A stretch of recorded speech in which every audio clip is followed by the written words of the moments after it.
So it is a pleasure to have Twitch and Blair here. Twitch, for most of us, Mary for some of us. Just a wonderful occasion. And I just want to mention, just real briefly, too, we'll keep Steve, whose presence is also here with us. He wasn't able to come today because he was paralyzed 8 years ago, but he and Blair worked together for years and years, and his presence is always with her as well. And so is our Wells presence with him.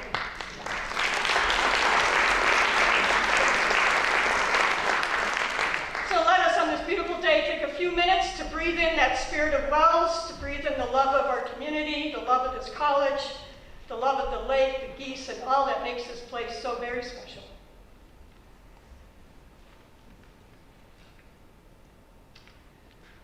Oh, universal spirit of love, we are thankful for this opportunity to come together. Be with these speakers as they talk to us and teach us so much about their lives and what they have accomplished, and all that we are so very proud of.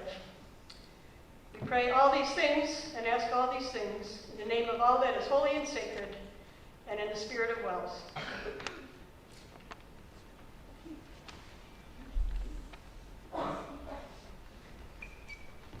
Good morning. Good morning. Welcome to Reunion 2023.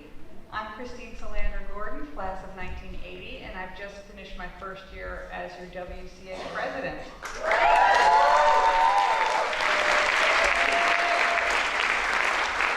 I'm so moved seeing everyone here. Isn't it great to share memories, reconnect with classmates, and see our beautiful campus again? So welcome back to the place that we all called home. So many people have worked really hard to make this reunion a special homecoming for us. So please join me in thanking our president, Dr. Jonathan Gibraltar, cabinet, faculty, staff, and especially the advancement and alumni office staff.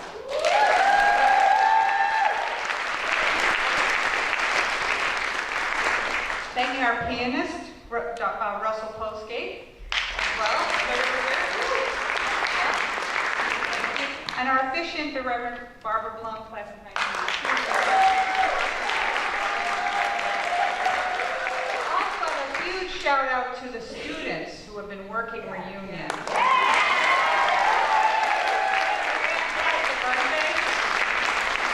a few minutes to get to to know them and talk to them and ask about their experience at Wells. And then finally, I'd like to offer a special congratulations to the class of 1973 on their 50th anniversary.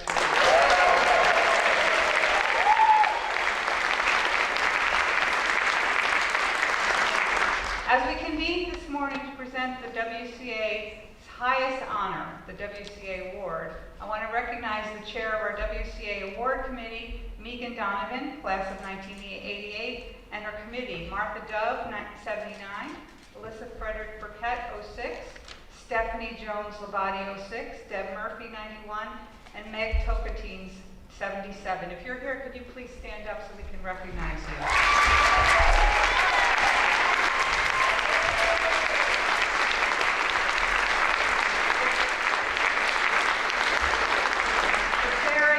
Dedication and commitment of this group is just unbelievable. Thanks for all your incredible work.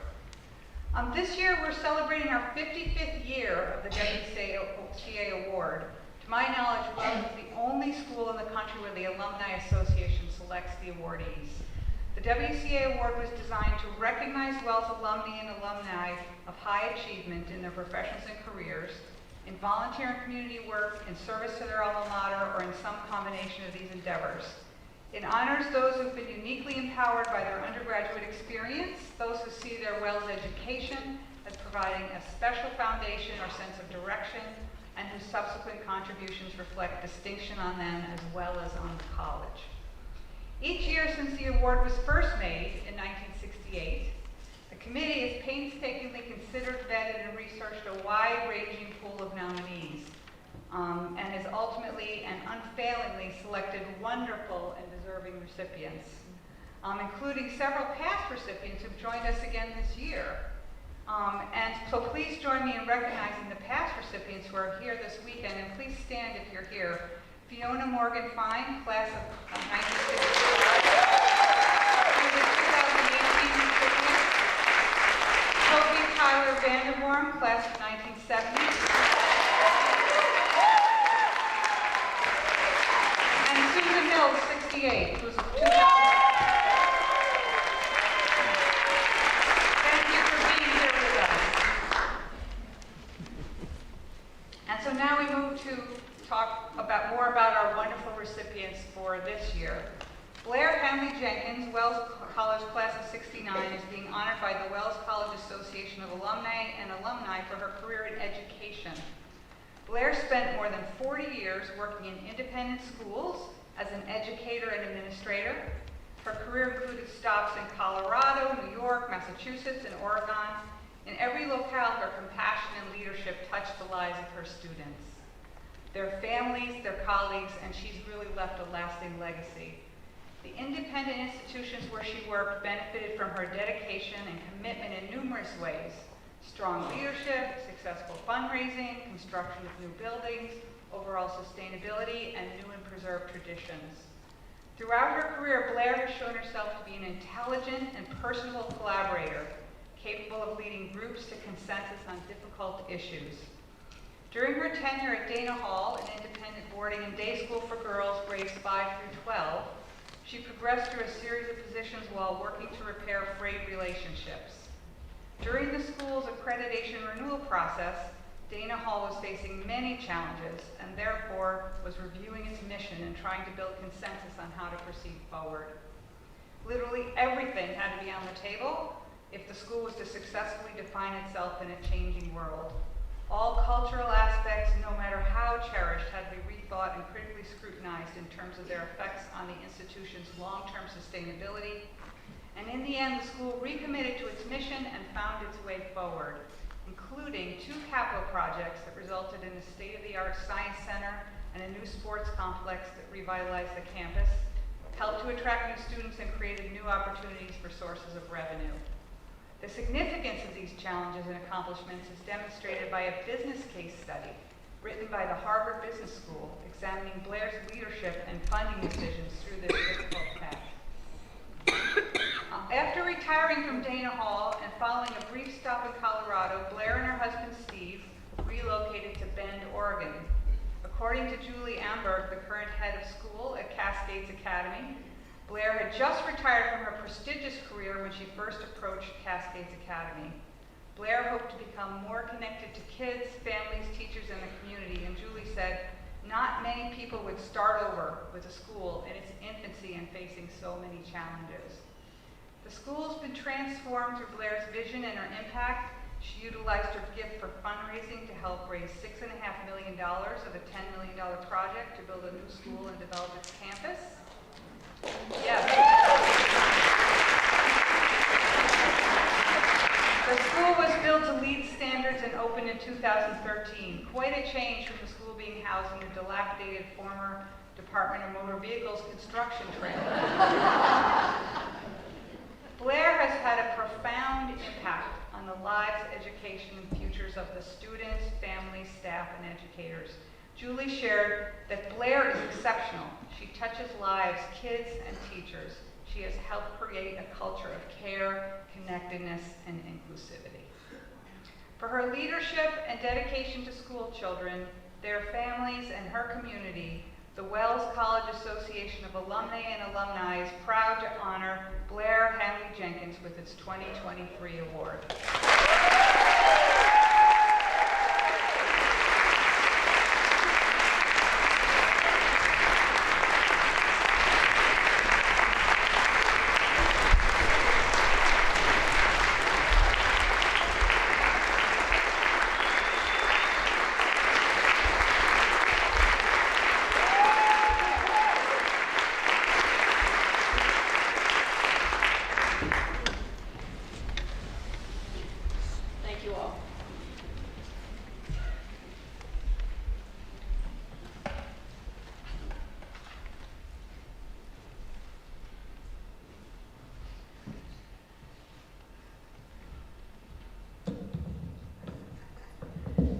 Used to tell me not to mess with the microphone, Blair. There it goes.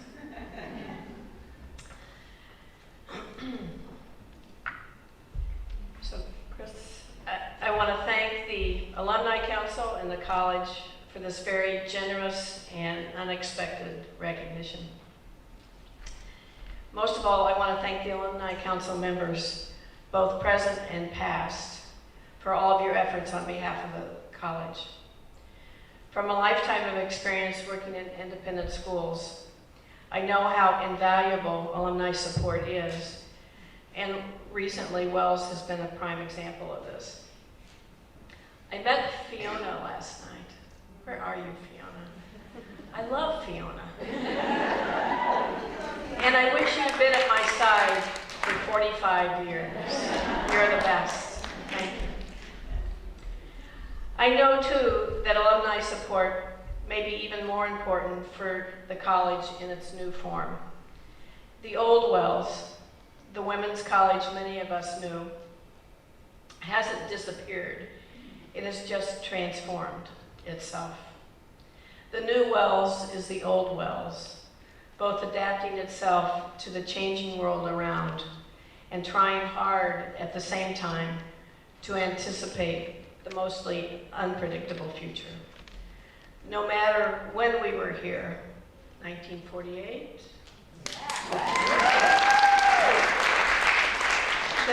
The new Wells is our Wells. It never, as I said, it never crossed my mind I might receive an award from Wells, especially an award like this. And on the stagecoach, I told Dr. Gibraltar that my roommate and I were the two taken from the wait list. So there's hope for all your grandchildren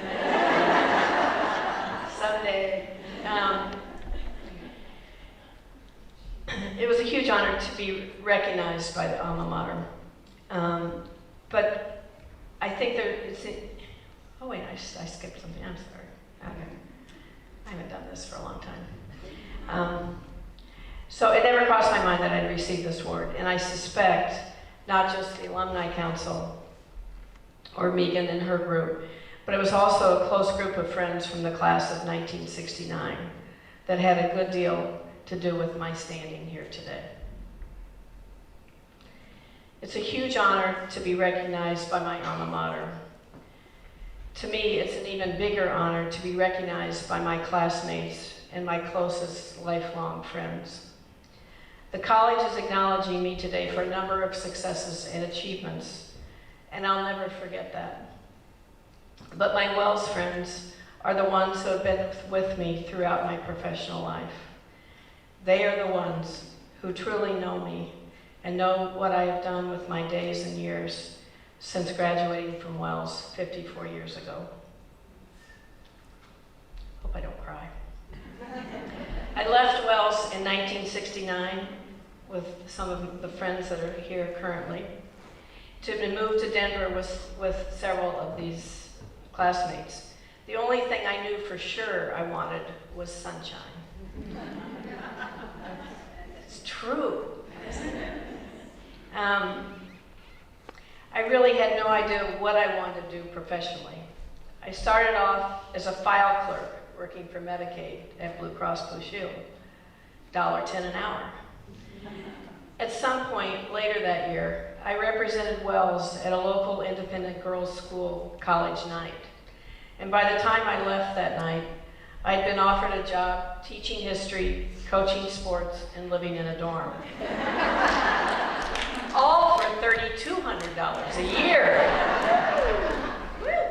I'd been a history government major, a basketball and field hockey player, and a junior advisor here at Wells.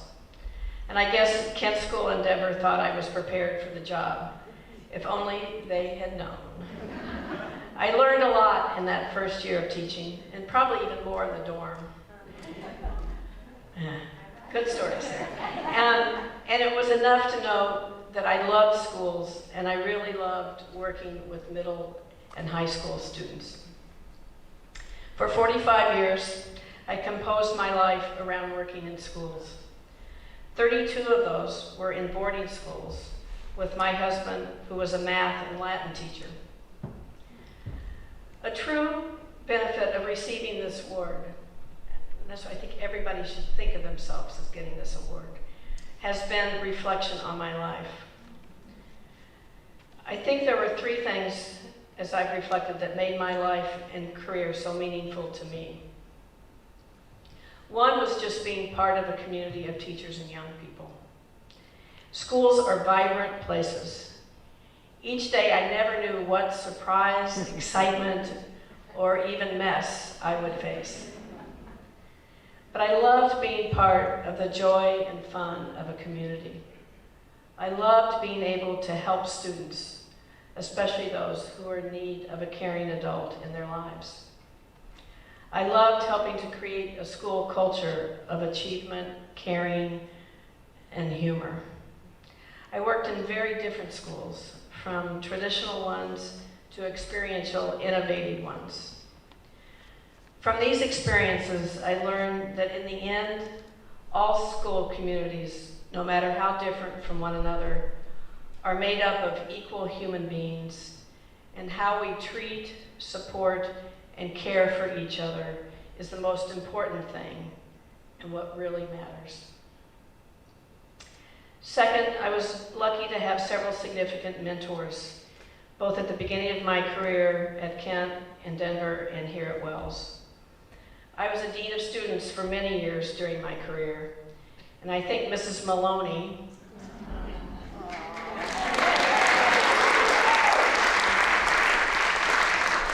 must have been behind that in some way. She was a great model for me because she took an interest in me personally, and I was pretty shy. And she was so down to earth and accepting of me and some of my escapades, or my friends' escapades. More likely my friends' escapades. Treating them more as a matter of having fun rather than serious infractions, or thinking that I was a bad person or my friends were bad people for some reason. D. Joy Hume was someone else who had a big impact on me. I was definitely afraid of her for my first 3 years, and even thought she was a bit odd. But I got to know her during my senior year when I chaired honor court and she was its advisor. when I felt pretty solitary after some hard decisions, because this was 65 to 69, lots of change. She was always there for me, and even, this is funny what you remember, right? She even invited me to her house for a beer after a particularly difficult case, for which we were trying people for drinking.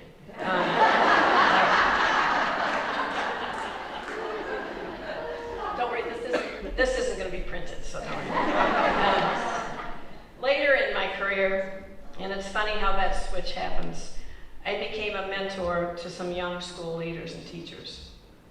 Many of them have written to me, and even recently, just out of the blue. And those letters and emails mean more than anything to me. And those of you that are teachers and have had those letters, there's nothing that means more. And Dr. Bellanzoni, I know you're experiencing that this weekend. I've tried to remember to always write those same emails and letters to those who mentored me. The third thing that has made my work in school so meaningful is that I have done it with my husband at my side and with my WELS friends supporting me. My husband and I met 51 years ago while teaching in Denver. He has always provided encouragement and been a supporter of my work in schools. It wasn't always easy for him to be married to his colleague's boss. He never went to the faculty room. But he stayed focused on his students, and he was a model teacher. And then the best of all for me, he came home, he cooked, he cleaned, he gardened, he did all that.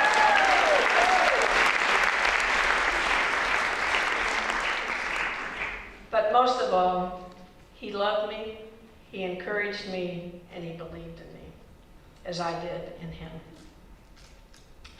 My WELS friends have sustained me here on this campus and beyond for almost 58 years. We have come together to play and laugh. We have come together for a weekend in pajamas to be with a classmate with terminal cancer. I am grateful and happy that many of those friends are here today.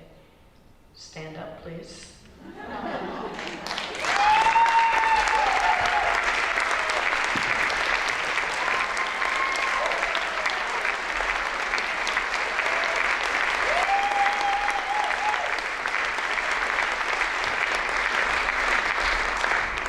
To them, I want to say a simple thank you.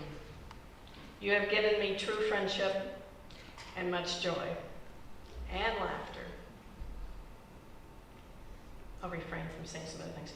You have kept me humble and grounded and given me perspective when school life got too serious or arduous. You and your families are my family. I am grateful to WELS for many things, including this award today. But there is nothing I am more grateful for than my friends of the class of 1969. Thank you.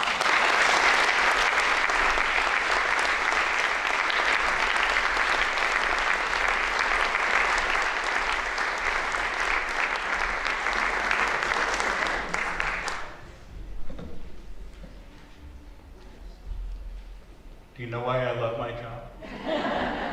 This is why I love my job.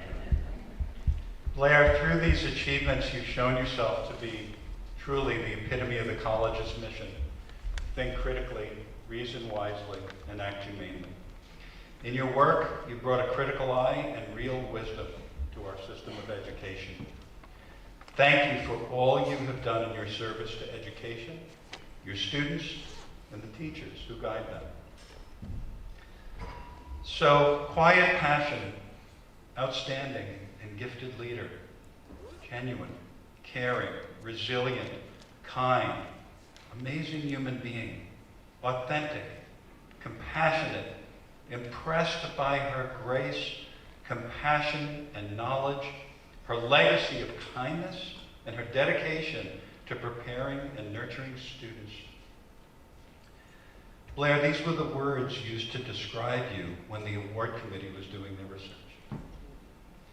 Classmates described Blair as a star student, and a wonderful athlete during her time at Wells.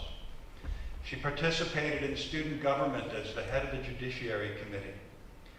And in the 1960s, colleges were a hotbed of protests. And the book about Wells College, A History, explains that Wells was absolutely no exception. However, at Wells, students didn't riot or protest to gain freedom.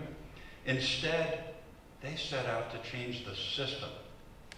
Student government had reached a critical point in 1965 and 66, with 85% of the students voting for a change in the honor system. This seemingly challenging time to enforce rules provided Blair an opportunity to discover her voice and her resolve, both which helped her advocate for students even in the most difficult of situations. Blair shared a story with me yesterday that I'll share with you. She was in charge of the college's judicial student program for students, and she was faced with having to dismiss a couple of students from Wells because they had been drinking and smoking in the residence halls. That was not... And boys. And boys, thank you. Can't put anything by Wells women, I'll tell you that.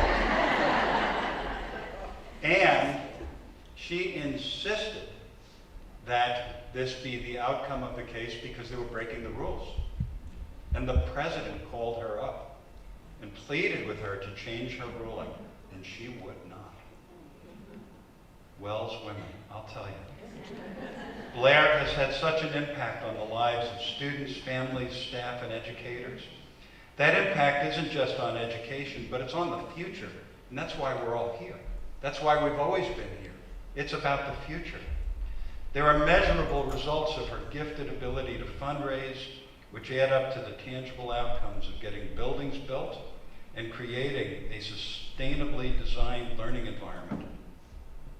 This all happens in tandem as she mentors, cares, and impacts people's lives for the better. Julia Amberg, the current head of school at Cascades Academy, said, "Blair is exceptional. She touches lives. She's helped create a culture of care, connectedness, and inclusivity." A Dana Hall graduate and former trustee who worked with Blair said, "She is, in my 47 years of nonprofit board experience, by far the most outstanding leader that I've come across. Blair is a unique and gifted leader." Thus, on behalf of Wells College, I'm honored to join the Alumni Association in presenting the first of two 2023 WCA Awards to Blair Handley Jenkins, Wells College, class of 1969. Congratulations.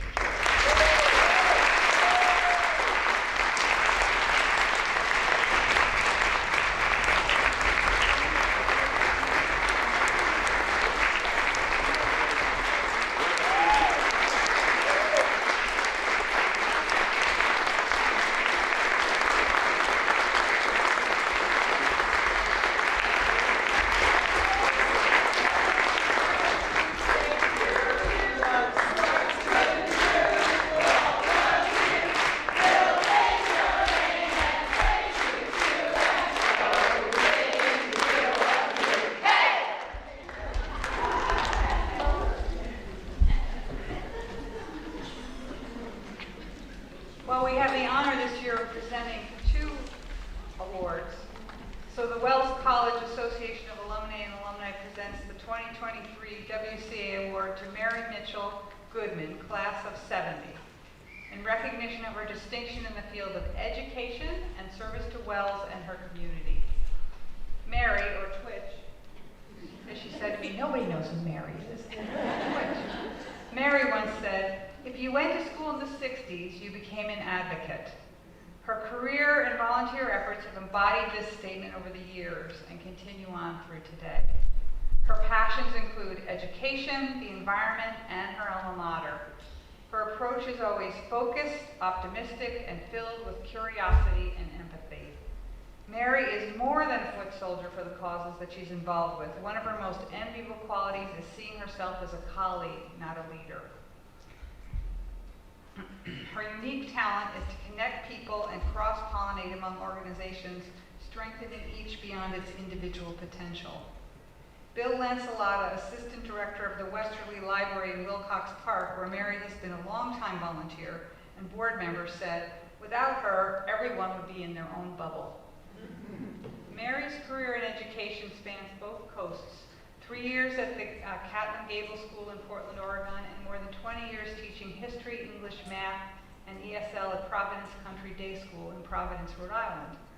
For many years before Thanksgiving, she would assign a project to her students to research someone from their grandparents' generation. When the grandparents visited the school for Grandparents' Day later in the year, Mary felt like she knew many of them.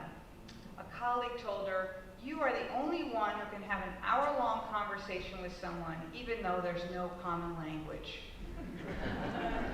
After retiring from Providence Country Day, Mary was recruited to work with the Initiative for the Education of Afghan Women to help prepare young Afghan women to attend college in the United States and adjust to American culture. Mary not only helped the students develop language and writing skills, she often met them at the airport, hosted them in her home, arranged their extracurricular activities, and even taught some how to swim. Her connections to these students continues as she works to fundraise and secure employment for one of her former students' family members who's trying to relocate to the United States. Said one former student, "She taught us how to raise our voice for what we believe in. Mary believed in me and my dreams for the future. She introduced me to her network and helped me secure a full-time job." Mary co-founded the Weekapaug Green, a community-based environmental organization located in Westerly, Rhode Island, that involves the entire community in energy conservation and the protection of fragile seaside resources, a community garden, and a farmer's market. Also, Mary was one of the first alumni to respond to the request for alumni representation on the college's Sustainability Advisory Committee, where she's been a faithful voice, providing insights and background from her time at Wells and offering feedback and ideas based on her work with Weekapaug Green. A longtime friend and classmate, Paige Bigelow, commented, "Twitch is what Henry Wells hoped Wells grads would be, educated women who would benefit their community and sharing the benefits of a Wells education." In honoring Mary with this year's WCA award, Wells celebrates her leadership and passion for her alma mater, her community, and her causes. Congratulations, Twitch.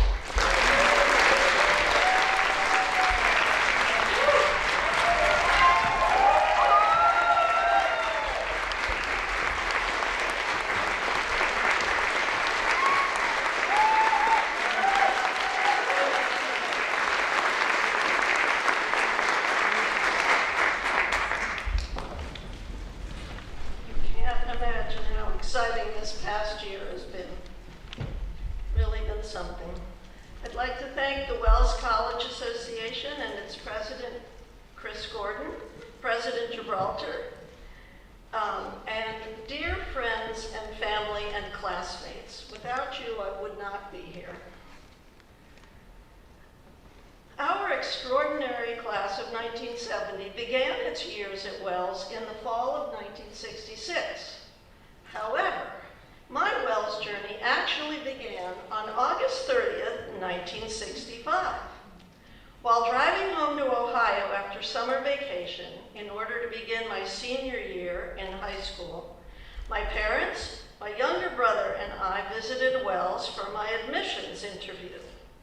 We were standing at the bottom of the stairs in the old Aurora Inn. How many of you remember that? When flying down the stairs came a gang of excitedly chattering young women. They slid to a stop and looked over at us. "Are you an early freshman?" one asked. After I replied no, but at that moment was yearning to be one, I reported that I had an interview at the college the next morning. "Oh, you can't stay here," the students announced. "You're coming with us." The orientation committee had been staying on the top floor Some of you remember that that happened. And they had no problem kidnapping me so that I could help them paint banners and create signs welcoming Blair's class.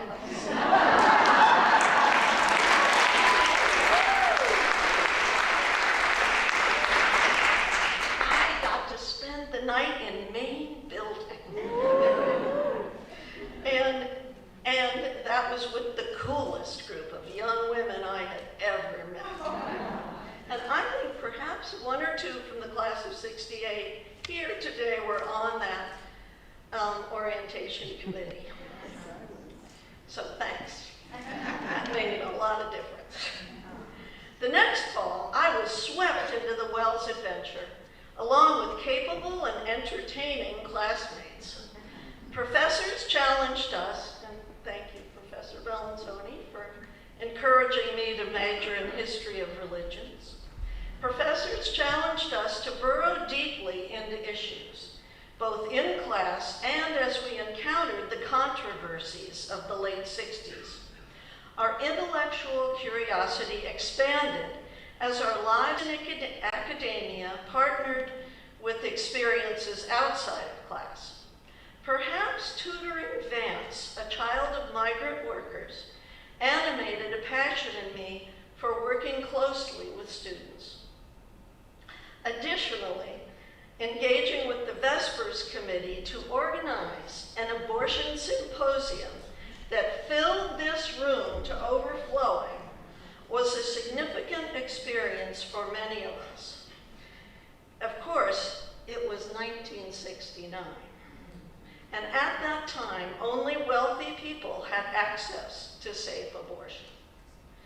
That summer, I worked with my older brother for the Southern Elections Fund in New York City.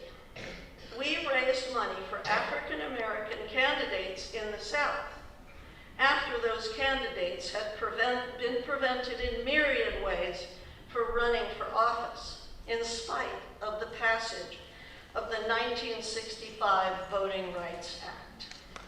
For instance, if a black candidate wanted to run for the school committee in the South and the filing fee was $50, suddenly the fee became $500, an unattainable sum, and the Southern Elections Fund helped to pay that $500 so that they could run.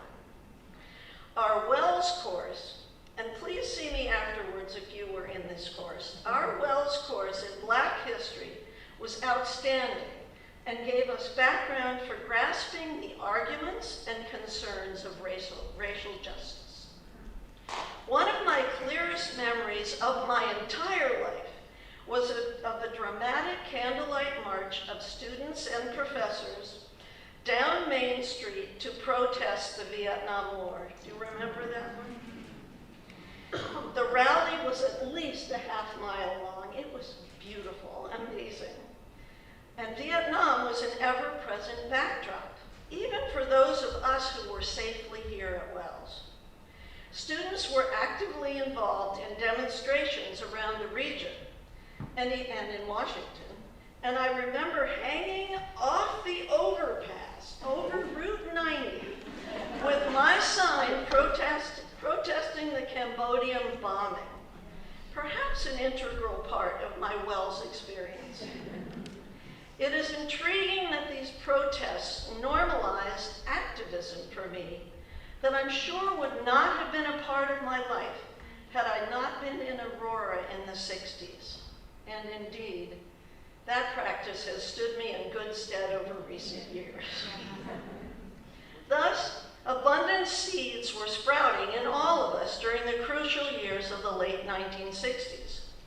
There was weight to these events. And I believe teaching for me was a natural outgrowth of my journey during our Welsh years. That culture continued directly into my classroom, where student writing and thinking always kept me engaged, as did lively discussions in my medieval history class, discussions of achievements of peoples around the world, not just Europe, but all over the world. From children's prose prose and poetry to the journey writing and research papers of my Afghan students, I relish working with anyone endeavoring to name and delineate their experience. During the 7 summers that I worked for the Initiative to Educate Afghan Women, I was fortunate enough to connect with the 35 young women who had secured 4-year college scholarships at generous institutions around the United States. One was an absolutely outstanding student, Ala Al-Hashimi, Wells College, class of 2019, and she's here today.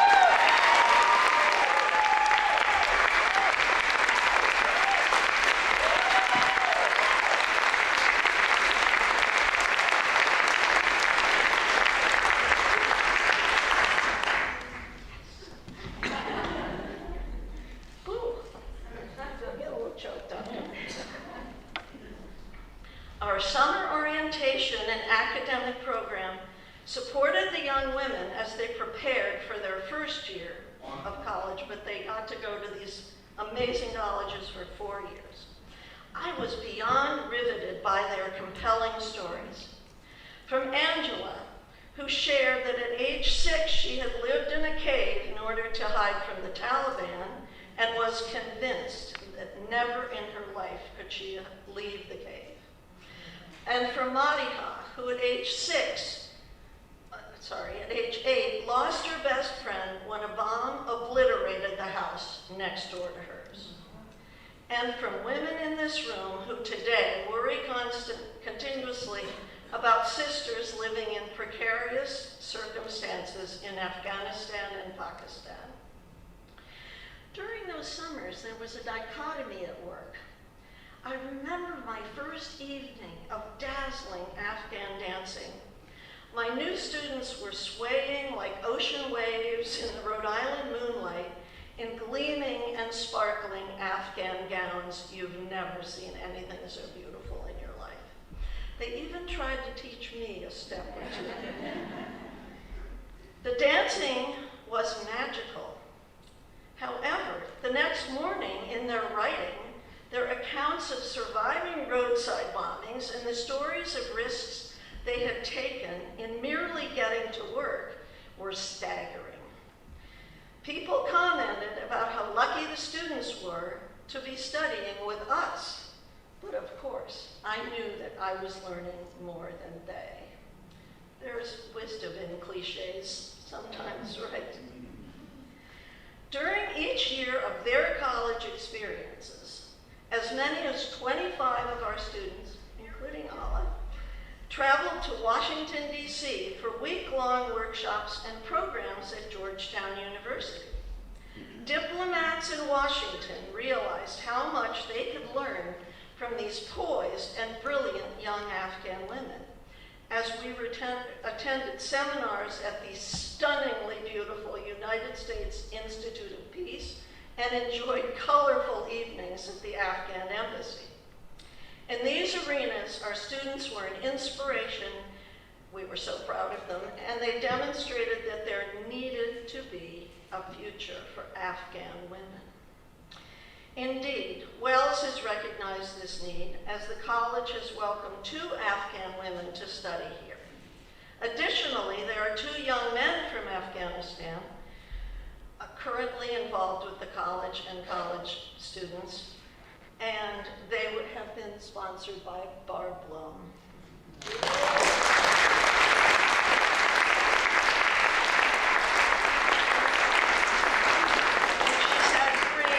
Together living with her. Still living with her, right? I've not been there. Now, in 2023, we have over 80,000 Afghan refugees in our country. And my students have struggled to bring their families here to safety since the United States pulled out of Afghanistan in the summer of 2021.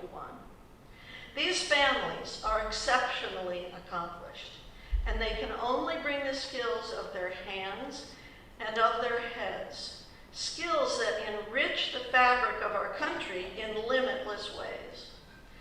The United States is a nation of immigrants, a fact which many of our citizens are determined to deny.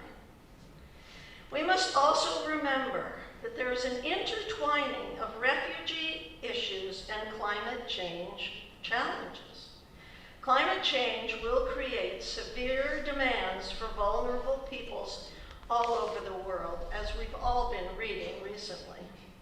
Indeed, at the 2021 program called Global Climate Risk, it ranked Afghanistan, for example, as one of the countries most affected by climate-related threats. Across the world, more than 20 million people each year are forced to leave their homes and move to other areas in their countries or across borders to escape disasters of climate. We need to scale up our preparedness to minimize the effects of this displacement. I will not preach about the salient and urgent needs to slash our human environmental impact. Everyone here is working on lowering her carbon footprint. I only want to share some images in Dina Metzger's writing of some of what we need to protect. Dina writes, "Learn the flight patterns of birds, the moving pantomime of branch and leaf, the syllables of wolf howl and bird song, the long sentence of ants moving in unison, the combinations and recombinations of clouds, and the valleys and peaks of whale calls." Finally, the fervor of the late 60s and our WELS exploits helped to lead many of us in helping professions and lifelong immersion in social issues. Whether we established an environmental organization, much easier than you can imagine, or stand with refugees, or engage in other areas of social justice, we must remember these words of Greta Thunberg of Sweden, who reminds us, when we start to act, hope is everywhere. Thank you again so much.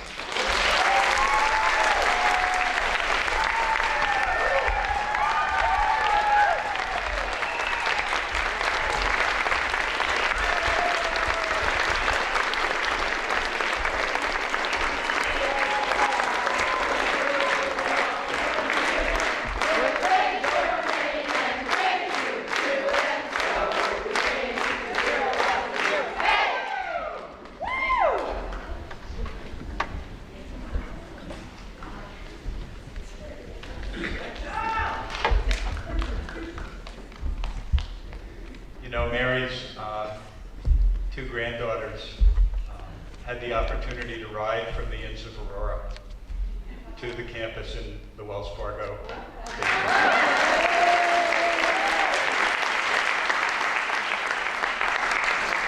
Mary and I planned that out secretly prior, because let's just say that Mary did a lot of recon to get ready for today. But Mary, I've known you for over 8 years. And in 8 years, there's one thing I've never called you. I have never called you Twitch. So Twitch, it is an honor to be here today with our WCA leadership to pay tribute to your extraordinary record in education and service to us. Now, I want you to reflect back on the words that Mary just spoke. And I want you to think about everything that she said, because one thing came through for me in hearing her talk. Everything that she's done in her career has been for others. And that is what I think has made her so extraordinary.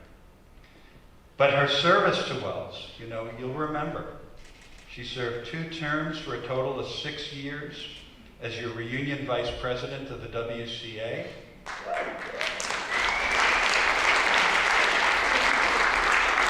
And those of you that have been involved know that reunion is a year-long planning process with countless things to keep track of, while creating a vibrant scene that reminds you all why we've loved Wells since you were students.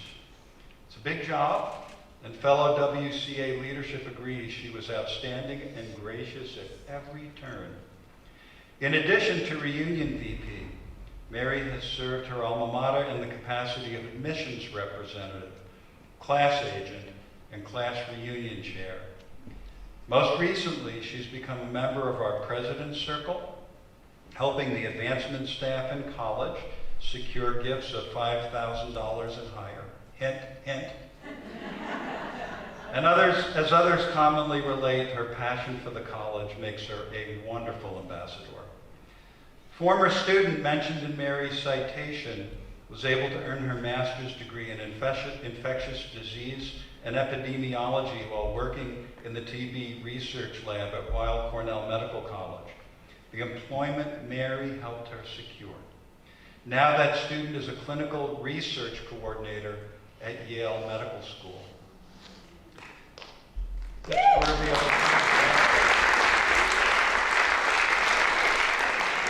Through her work with the Initiative for the Education of Afghan Women, it was always Mary's hope that one of them would be able to matriculate and graduate from Wells. In 2019, that hope became a reality when Ala Al-Hashimi shook my hand and received her Wells Diploma in Management with cum laude honors.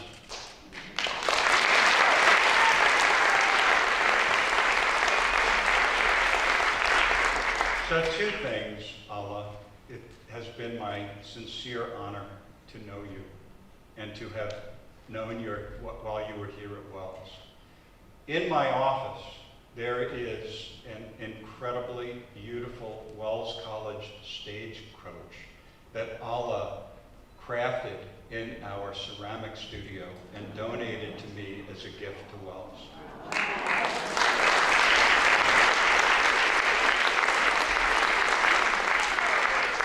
And one more thing, Ala. Mary and I are totally committed to you going to graduate school. So we're going to be on you about that.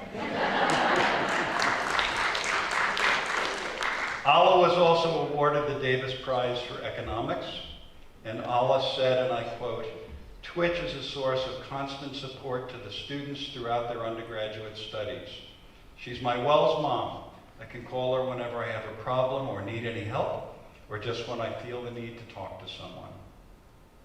In each of her endeavors, Mary shows infectious passion for the issues she cares most about, particularly Wells College, environmental preservation, and education, always with focus, optimism, curiosity, and empathy. I'm honored to join the Alumni Association today in presenting the other 2023 WCA Award to Mary Mitchell Goodman, class of 1970. Congratulations.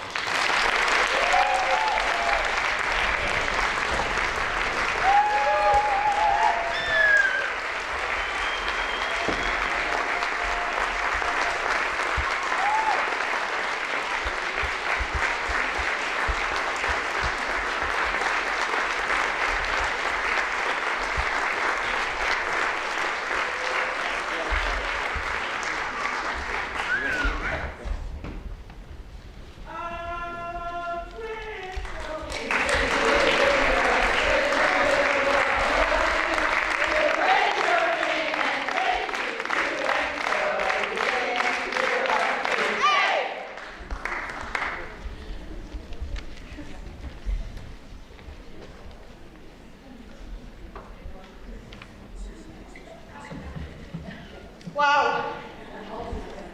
This is my 11th year doing this, and I'm always so it's always so powerful.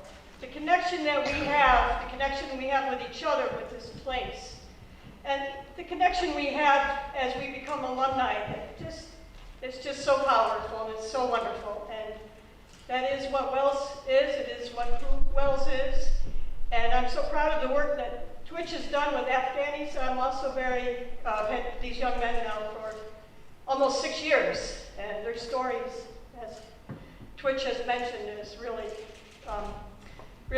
something to learn from, and to just understand how very grateful we are for what we have. I also did want to mention that we have another Afghan graduate, Marion, who is left, but she was just here.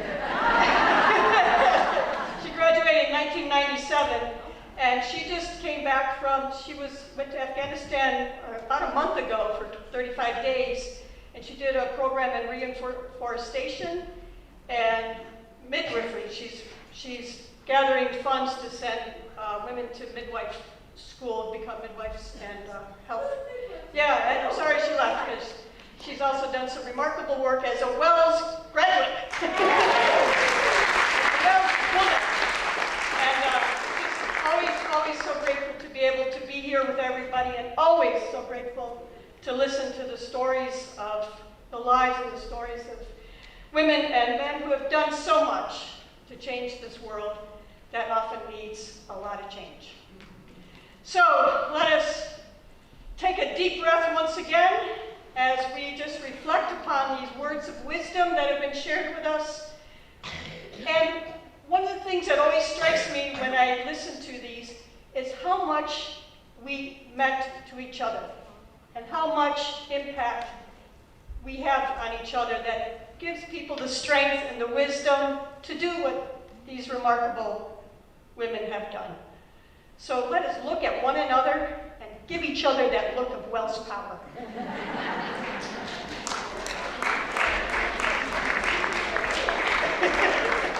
Because we all belong up here too.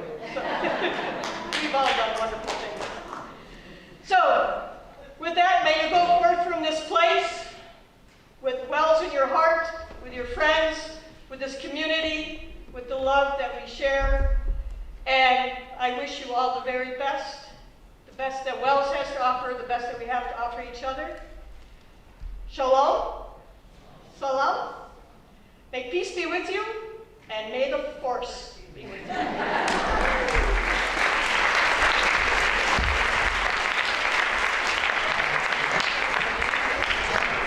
Before we exit, please join us in singing the alma mater, which is on the back of your program.